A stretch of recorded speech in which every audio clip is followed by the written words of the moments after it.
sale of the Bechor, of the firstborn, where Esav sells the Bechor, the privilege of the firstborn, which is an argument amongst the Rishonim. Rashi says it's a type of sale, but it's not a sale of the actual Bechor, which is the firstborn, the rights of Pishnayim, but the Rashbam writes that it's also the sale of the firstborn, that that he sells him the entire rights, what happened in the future. That the idea is that the firstborn of Bechor gets double portion after a father passes on. So the famous question that's asked, the Ketzos asks this question, and others ask this question, we'll see further, is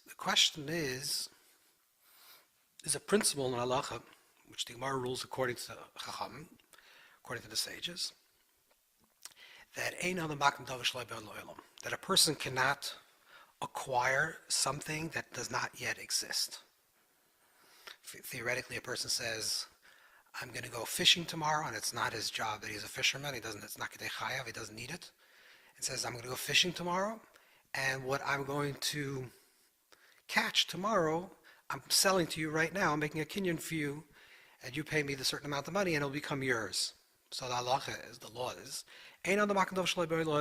that's the conclusion of the Gemara, that so the question is, by the sale, that Esav sells the actual Bechor, Pishnayim, the idea of the double portion even after 120 after the life of Yitzchak, and he sells it to Yaakov, to his younger brother.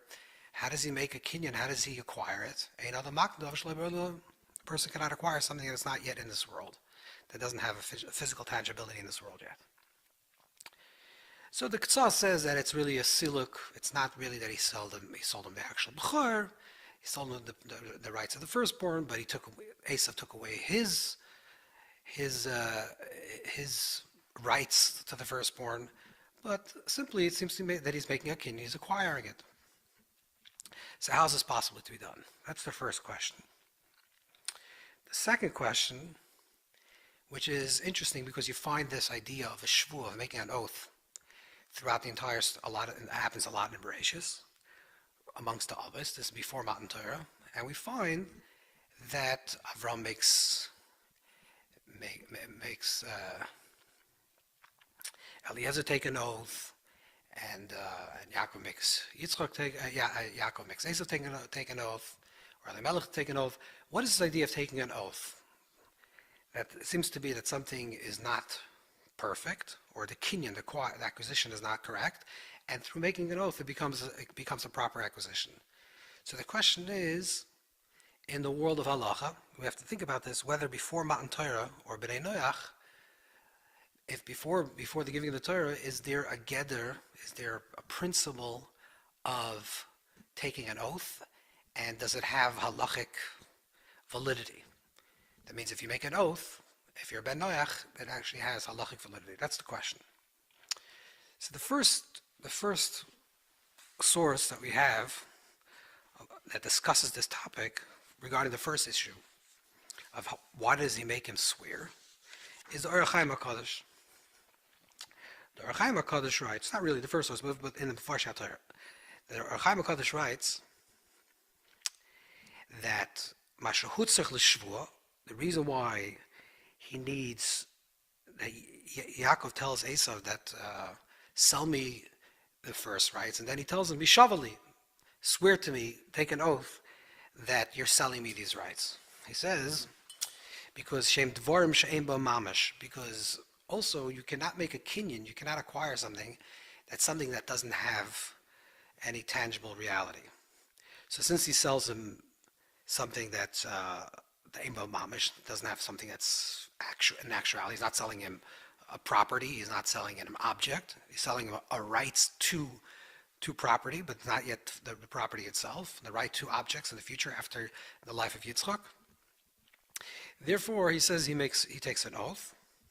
So the Ohr HaChayim says that's the reason for the oath. The oath is because even though generally a person cannot acquire something that doesn't have mamashis, something that doesn't have actual tangibility, However, he said this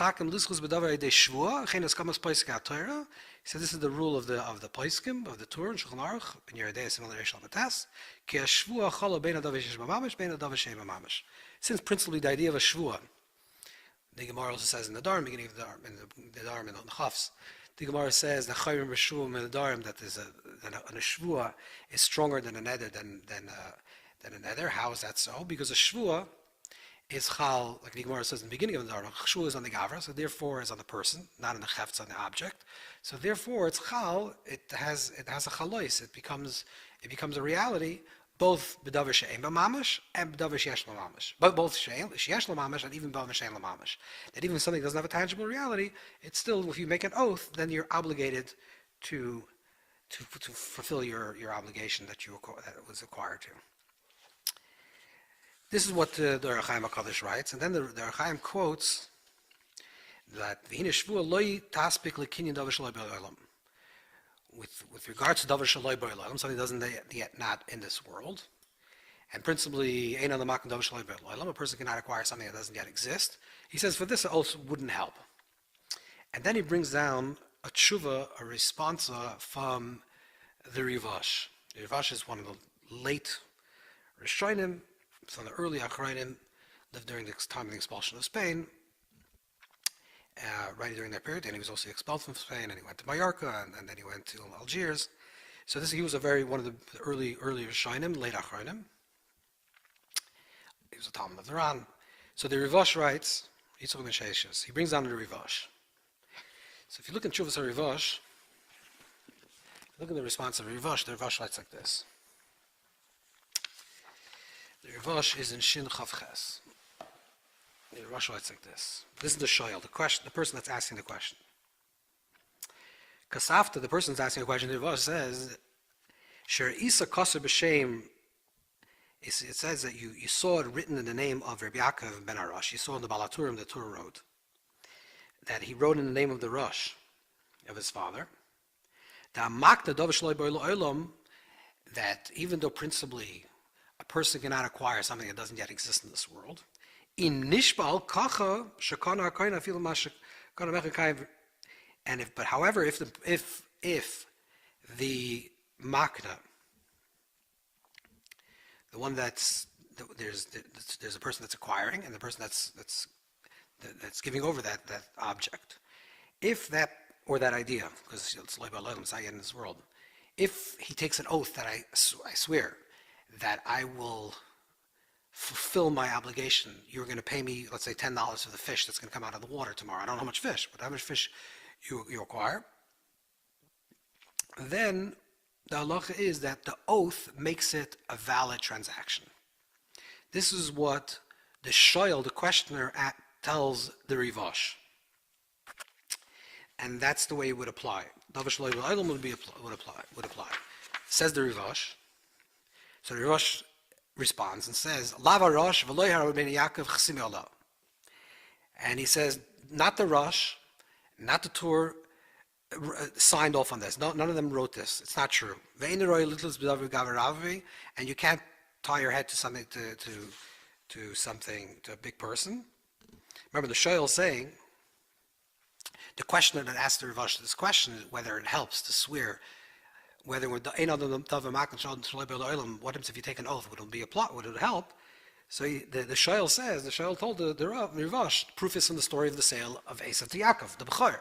He says, why did he say v'yishavali? Why does Yaakov say you should take an oath? You should swear to me?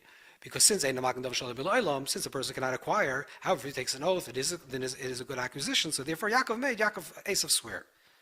So the Rivash says, no, it's not true. The Rosh didn't say this, and the Rebbeinu Yaakov didn't say this. And the truth is, it doesn't say anywhere in the Torah.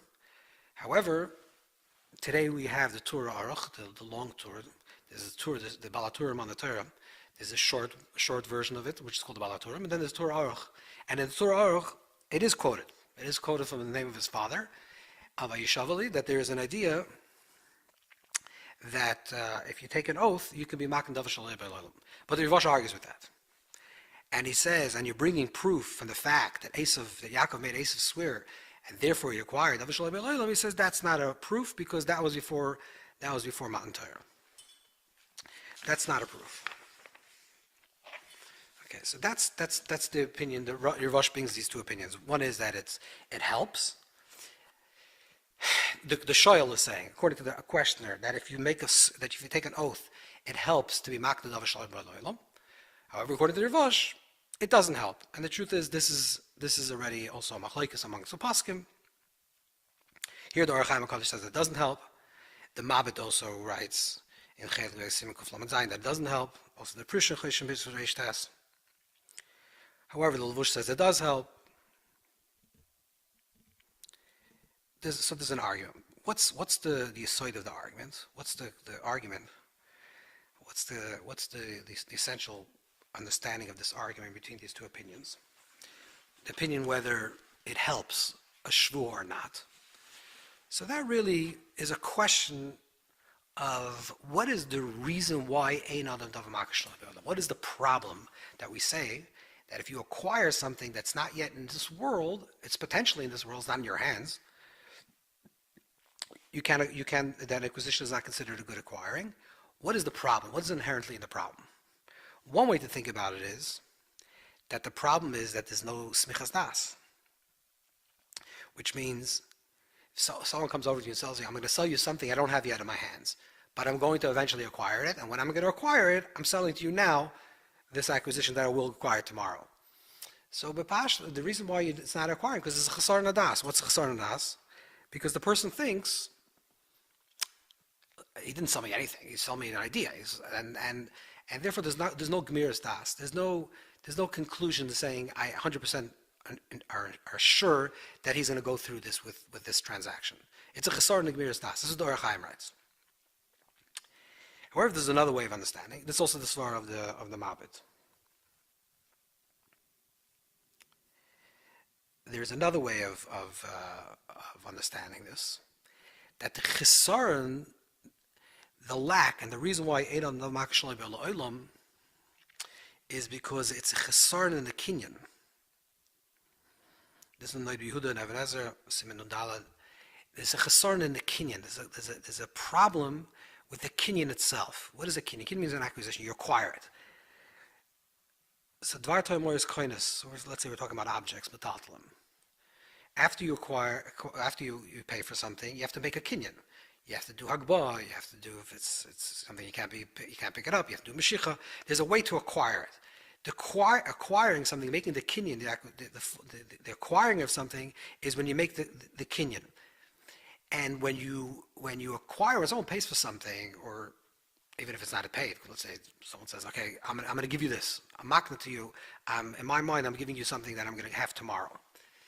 So there's a chesaron. Not only there's a lack in the das to say that I don't trust that the person is actually going to do it, but there's no chalois. There's nothing to have a chalois akinyan. There's nothing actually to hold a kinyan, because it's just words. I will give you something, but I don't have it in my hand, and when I get it, I'll give it to you. So what are you giving over? What's actually the transaction here? What are you actually? So there's an absence of the actual kinyan itself. There's a chesaron in the gather of the kinyan, in the quality of the kinyan. Or the way the Chazon Ish writes is that when a person is makna something to somebody, if he owns it, then he has balabatishkeit on it. That means he has ownership of it, so therefore he has it in his hands and he can give it away. But if he doesn't have it in his hands, it's not something that's yet in this world, at least in his world, then he doesn't have balabatishkeit on it. Go own it yet. And if he doesn't own it yet fully, not even a little bit, then he can't be makna it to someone else. He can't acquire it. He can't give over the acquisition to the other person. So there's chesaron because of the balabatishkeit, of the ownership in this object. This is similar to the way the Chazon Ish also talks about the idea of a migui. That a migui is that sometimes when someone argues something, you believe, migui in Aramaic means metoich, from. That means you say that if a person argues a weaker argument and potentially can argue a better argument, you believe him on the weaker argument. Why? Because theoretically he could have argued the other argument. What does that mean? So there's a svara, which is a more lamdish modern svara, that it's chusatayna. That it's, you believe in that in this argument because theoretically you could have said the other argument. But simple pshat and the simple meaning of the word of miko, it means you believe him. It's a beer. You believe the person, what he's saying. Why do you believe in what he was saying? Because since he could have said another thing, so believe in what he's saying, not because of the other thing that he could have said, but the thing in itself that he's saying, you believe him. Another way of saying is that the argument is he has ownership of this argument. He can say this, you can say that. He has balabatishkeit in the argument. Since he has a balabatishkeit, he has an ownership in the argument, you believe what he says. These are the two svaras. Again, back to the svara of why ein other davar makash l'Olam. What's the logic? What's the Talmudic logic of why a person cannot acquire something that doesn't exist in this world, or because it's a chasar nadas? There's a lack of awareness and of trust that this will happen, or because there's no geder kinyan, there's no chalos kinyan, there's nothing for the kinyan to land on. If you understand these two svaras, these two arguments, you can understand what is really the argument between whether a Shavua helps or not, between what the shoyl is asking, the questioner that's asking in the Rivash, and what the Rivash, which is what the Rosh writes, and the Tur brings out this idea. That's why Yaakov made Esav swear, because even though you can't acquire something that doesn't exist, but if the Makna takes this oath, then you could acquire it. Versus the Rivash's opinion that it doesn't help us an oath. This will really be told. This will be dependent on what is the chisar, what is the problem with ein other davar makash l'Olam. If the issue is because chisar of das, because you're not sure he's going to go through with the sale, then if the guy takes an oath, then there's a svara to say, there's a logic to say that then it does help. But if the chisar is because there's no kinyan, there's nothing to have a chalois kinyan, there's nothing really where the kinyan can take hold on, then it doesn't help the fact that the person takes an oath. There's still nothing to take hold on the kinyan. And that would be the svara, the different opinions whether it helps or not. The question that still we have, let's say assuming that that's the reason why Yaakov makes Esav take an oath, because ein other davar makash l'Olam, you can't acquire generally if something doesn't exist in this world. But if you take an oath, then you are makna, like the opinion of the Tur and the Rosh, and the shoyl and the Rivash. Let's say we take this opinion. Now the question is a b'nei noyach before Matan Torah, the Avos yatzu b'chal b'nei noyach, ein yatzu b'chal b'nei noyach? That's a big Conversation. Also, the Rice and Rabbi Engel talks about this in long arichas, whether the Avos only l'chumra, whether the patriarchs were still considered part of the Noahites, or were they considered already Klal Yisrael. The Gemara says in the Dharm that once Avram was chosen, Klal Yisrael no longer called Bnei Noach, they're called the children of Avram.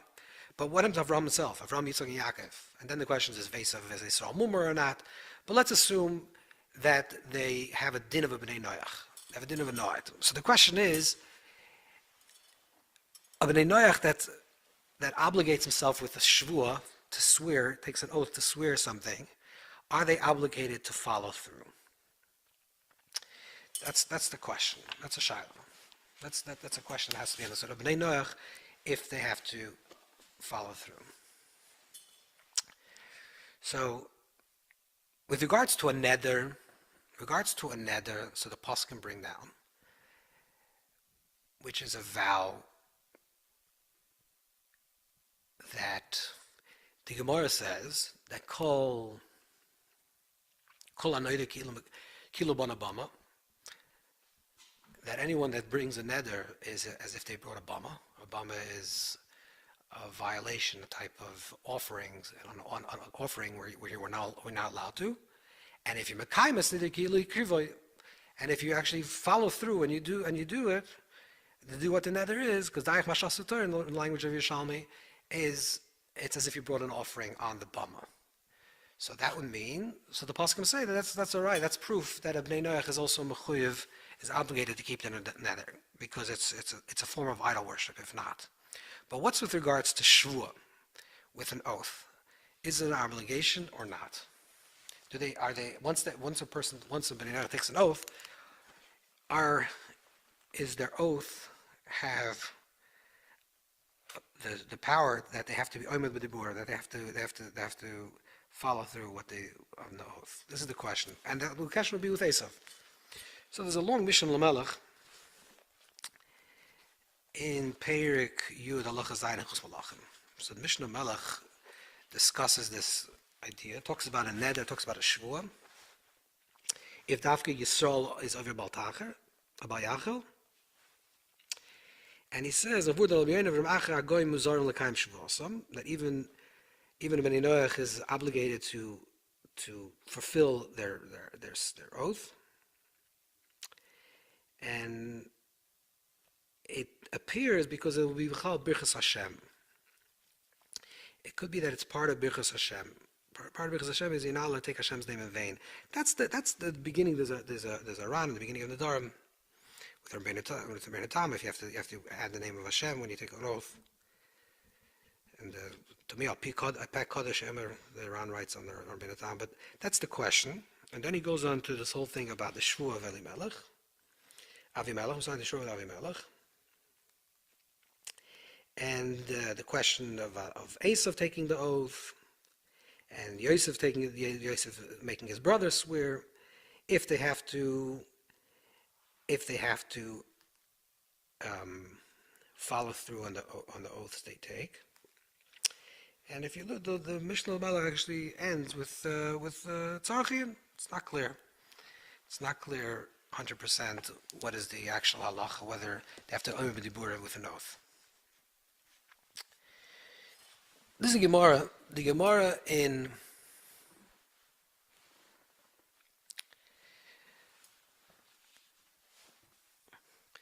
the Dharm Chafez. The Gemara talks about that Moshe was mashbi at Ladas.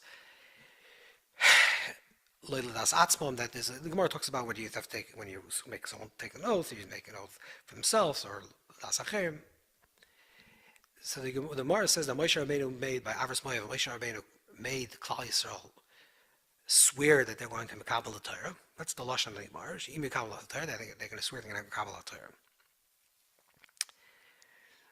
So the Toldos Rabbeinu Peretz asks a question, a very simple question. The question is, what does he tell them? He tells them, I want you to take an oath that you're going to accept the Torah. Now, there is no Torah means there is no Torah. Yeah, I'm sorry, there is no oath, there is no Shavua without the Torah. So what exactly are they doing? What does it help that Moshe is making them promise that they're going to accept the Torah? If they don't accept the Torah, then their oath means nothing. So he makes them take an oath that they promise that they're going to accept upon themselves taking the Torah. But if they don't accept the Torah, the oath has no validity because it's just words, seemingly. Again, going back to this Mishnah Lel, the same idea, whether there's an obligation when a person says, I promise, with an oath, whether halachically you have to keep by your words. If you promise something, you have to do it. Halachically.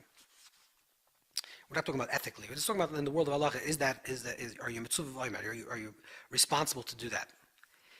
So this is the question. This is the Toldos Talmid Rabbeinu Peretz asks this question. They answer like this: that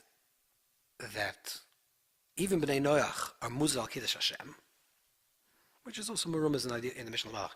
Even though even a Bnei Noach is responsible to the idea that has to do they're obligated to Mekadosh Shemayim, to sanctify Hashem's name, and loy lechalas Hashem, and not to desecrate Hashem's name. Whether they accept Hashem, when they wrote it, they said Hashem's name when they took the Shavua or not, when they took the oath is not relevant.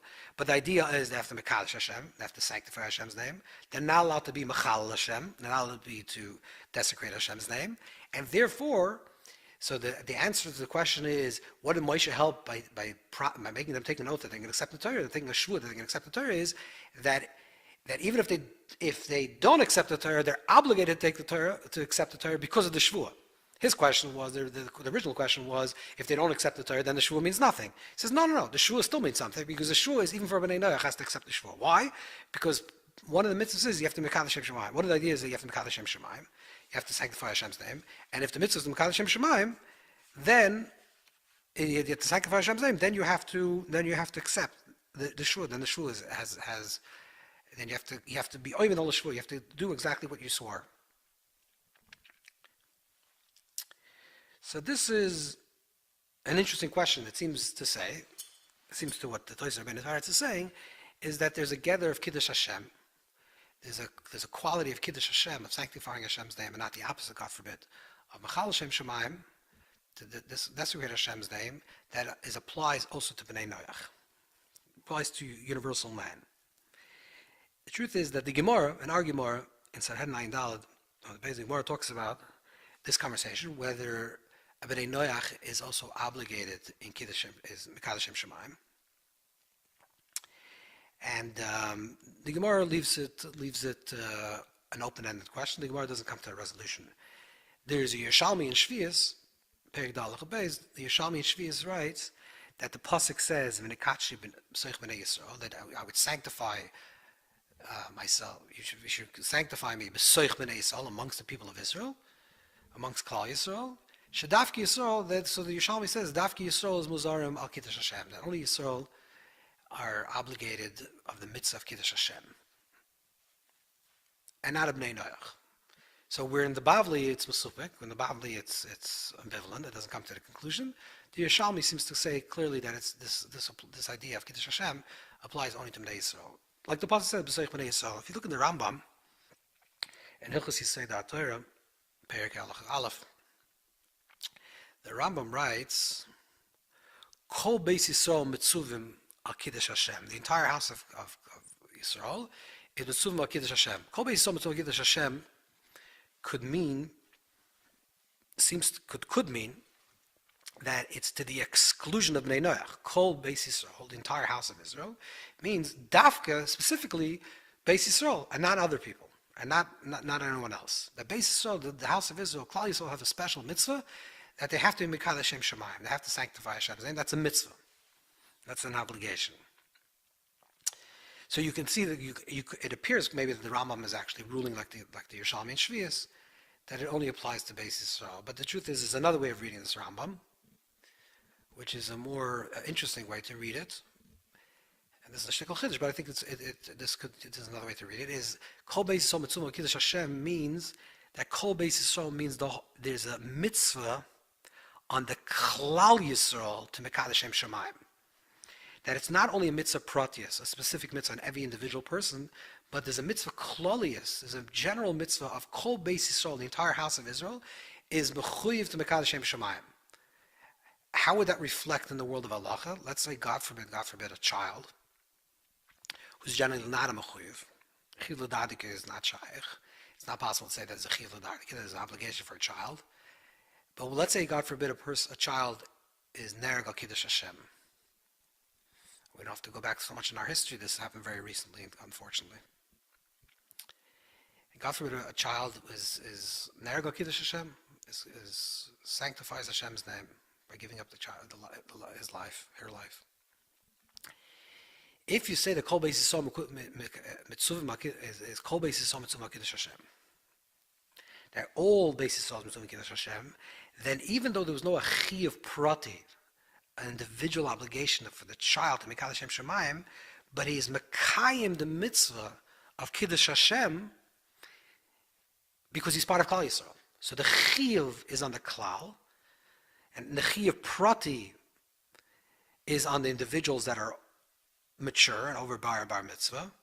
But when in a situation where, God forbid, where someone is Mekadosh Shem Shemayim and is a child, he's part of the klal, and as part of the klal, he's Mekadosh Shem Shemayim. He does sanctify Hashem's name, and it's as if he did the mitzvah of Kiddush Hashem.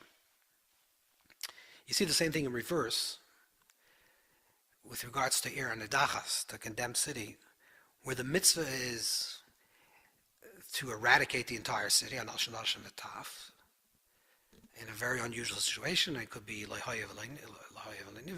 never happened. But a very unusual situation where everyone is everyone's idol worshippers, and then the mitzvah is to eradicate the entire city.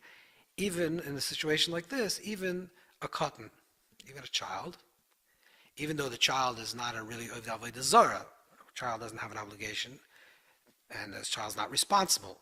But we see that with regards to Chilul Hashem, it can also be this concept of desecrating Hashem's name. There could be a concept of the klal, that if there's an ir hanidachas, that if the collective is mechal Hashem Shemayim, God forbid, desecrates Hashem's name in the most extreme way, then the obligation also falls on every single the general, on the klal, and therefore everything in the city has to be eradicated. And kol shekain, meru midatoiva, certainly in the other direction, the opposite. That if a child is Mekadeh Shem Shemayim, okay, let's say a child is Shem Shemayim Esav Al Picha, you don't have to be Mekadeh Shem Shemayim giving her life. You can Mekadeh Shem Shemayim with the person living their life. Like the Gemara speaks about in the end of Yom, a lot of things that what's considered Kiddush Hashem, or Chil Hashem, the opposite. When a child lives and is Mekadeh Shem Shemayim, in the way they're living their life, they're actually doing the mitzvah of Mekadeh Shem Bnei Yisrael. So maybe that's what the Rambam is talking about. The Rambam is not excluding Bnei Noach, but it's really inclusion of also Ketanim. So this, if we go with this mahalach, if we go in this direction, then to be Mekad, then the idea of to be oimed al Shavua, which Rav Pinson ben Peretz is saying, that is the idea of Kiddush Hashem, to sanctify Hashem's name, would apply also to Bnei Noach, like the Pinson ben Peretz says. And the reason for that is because the mitzvah sichlis. It's a mitzvah sichlis means it's something that actually makes sense. It's logical. That if a person promises and says, "I'm going to do this for you," okay, I promise I'm going to do this for you. In a correct form, however they take the promise, as a proper shvua, as a proper oath. When a person promises, they have to be omer d'bur. They have to hold their words correctly. The words create reality, and if you take it, and if you say something, and then we're taking it very seriously. And certainly, if you say I promise or I'm making an oath to do it, you have to do it. And that's logical. That makes sense. You don't need to. It doesn't have to be a mitzvah Toranius. It doesn't have to be a mitzvah of the Torah. It's already. Already we can understand it. Even without the Torah, we understand this is logic. Logic dictates that if a person promises to say something, they'll have to do it. And the truth is, the Mishnah Lamelech says this. And there's an Avnei Nezer. The Avnei Nezer, the Sochet Tshuva, in a Tshuva in Siman Shin Vav, he writes a long arichas, and he brings down this Mishnah Lamelech about the oaths, for example, of Esav to Yaakov, and Eliezer to Avram, and Avram Yitzchak to Avimelech. And he says, even though Shavua to hold up an oath is not one of the 7 laws, but he says, near Bor, it seems to be clear to me, someone that swears to another person and says, I'm going to do this. The svar logic dictates that a person has to follow through. You don't need a mitzvah, especially in the Torah. All these shvuas, all these types of oath is a svar, it's logic. And what you need is zematzad svar. This is because of logic.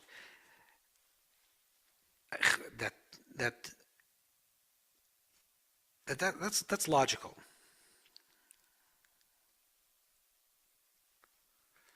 Yeah. With the shvua with regards to himself, that's something else. That's how you need a mitzvah Toranius. But his shvua is a svara, mitzvah svara, because of logic. Now, the only small thing that we have to still understand is if it's a logical mitzvah.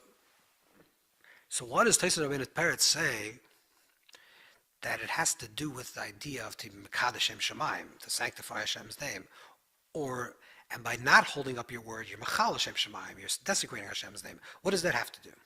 What does that have to do with desecrating Hashem's name or sanctifying Hashem's name by holding your words? Of course, you can say simply that it has to do that Hashem created the world through speech, and you're upholding the world of speech, and speech is the Hamaz Chayim Lashon, so it shows us the creative process, and therefore Mekadeh Hashem Shemayim.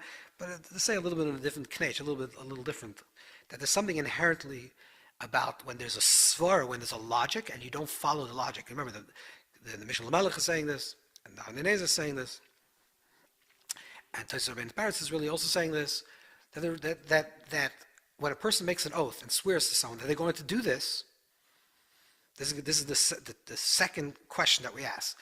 You can't acquire something that doesn't exist in the world, so we say we're going with the svar, the logic, of the opinions of the Rosh and the Tur and the Shoel to the Rivash, that you could make a kinyan, because when you make a shvua, this is Gemara smichas das, that when you make a shvua, there is smichas das, which means the person knows that you're going to follow through. And then we ask the question, but how do you know he's going to follow through? It's quite the Matan Torah, it's before Matan Torah, and he's B'nai Noach. So we say Mitzad HaSvar, that it's logical. That if a person promises, they have to do it, and that's logic, that's Seichel. There's a very interesting Rambam in Pirush HaMishnayos. The Rambam in Pirush HaMishnayos, there's a Rambam in Pirush HaMishnayos, a Chagiga, Perek Aleph Mishnah Aleph. The Rambam talks about, the Mishnah says, that a person that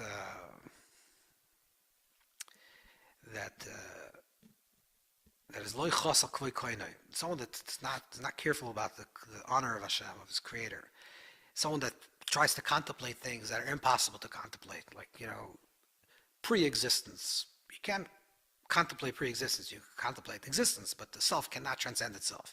So these are things that you cannot contemplate. What's before, what's after, what's above, what's below. These are things that you exist, and therefore your mind has a certain capacity to think. And if you're trying to contemplate these things that are not logical, it becomes kind of foolish.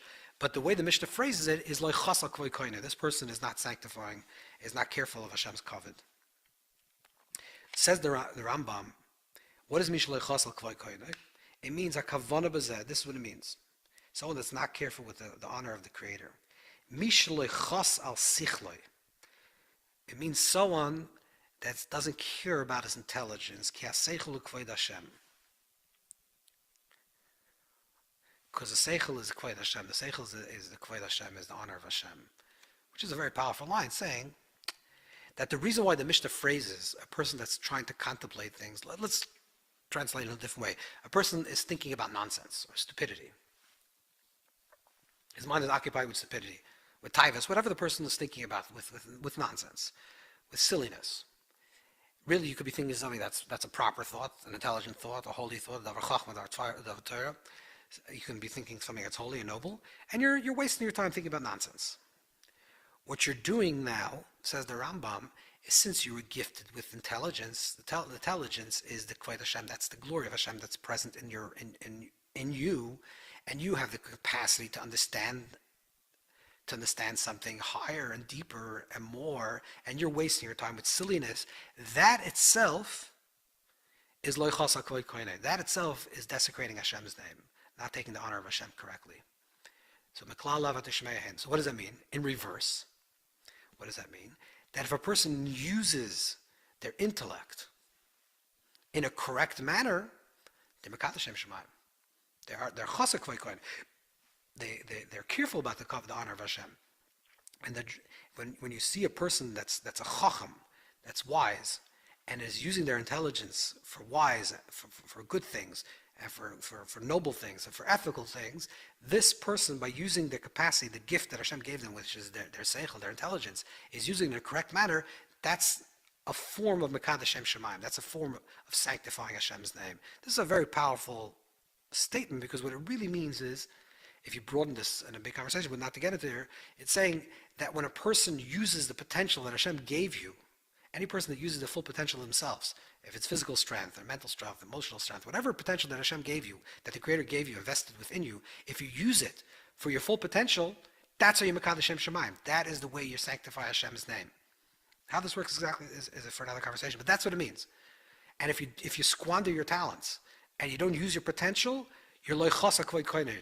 The Rambam talks, you're not careful on the honor of Hashem. The Rambam talks specifically about intelligence, but it also can be broadened, not in the Rambam's worldview of seichel as the highest level, but at least in terms of chassidus and understanding of our emotions and our entire capacity of self, is that if you're doing yourself correctly and you're expressing yourself correctly and you're using your talents correctly, you're mekadosh Shemayim. You sanctify Hashem's name. And God forbid if a person's not using their talents correctly, or using them, trying to mimic somebody else, or try to be like somebody else, or try to use their intelligence not in a correct way, and their emotions not in a correct way, and the body not correctly, all the things that are doing things that are inconsistent with themselves, they're loy chasal kvod koine, and they're not giving honor to the Creator. Let's go back to the idea of the Shavua. This is Toldos Rabbeinu Peretz, the Talmid Toldos Rabbeinu Peretz is saying, that since the idea of Shavua, an oath, is a davar sichli, it's a logical thing, that when you promise me to do something, logic dictates, seichel dictates that you're going to follow through. There's a certain consensus an ethical consensus amongst men that when a person says, I'm going to do something for you, certainly when a person takes an oath and says, I promise I'm going to do something for you, we can assume that person is going to do it. That's the consensus amongst humans is that's the way it works. We don't need, this is even before Matan Torah, before the giving of the Torah. And when a person violates that and doesn't follow through with their words, when they take an oath, it's a chil Hashem. It's a desecration of Hashem's name. So it's a kiddush Hashem. When you do things correctly, when you act in a correct manner, in an ethical manner, in a derech eretz manner, and when your words hold weight, and when you tell someone I'm going to do something for you, and certainly when you promise them you're going to do something for them, you follow through. That's a mekadosh Shem Shemayim. That's where you sanctify Hashem's name. And the opposite is, God forbid, when a person is mechal Hashem Shemayim, desecrates Hashem's name. And this will be the answer to the second question. So again, why did Yaakov make Esav take an oath? Because since it's davar shloi b'olam, since it's something that doesn't exist in this world, you cannot acquire it, like the Rabbanan hold. But however, if you take a Shavua, if you take an oath, then it's Gmar Smichas Das. Then you know for sure the person is going to follow through. You have the question that he's only a Bnei Noach. And how do you know that he has to keep a Shavua? The answer is because it's davar sichli, because it's a logical thing. And when you do the logical thing, you're actually mekadosh Shem Shemayim, and you sanctify Hashem's name. That's the word. Shkoach.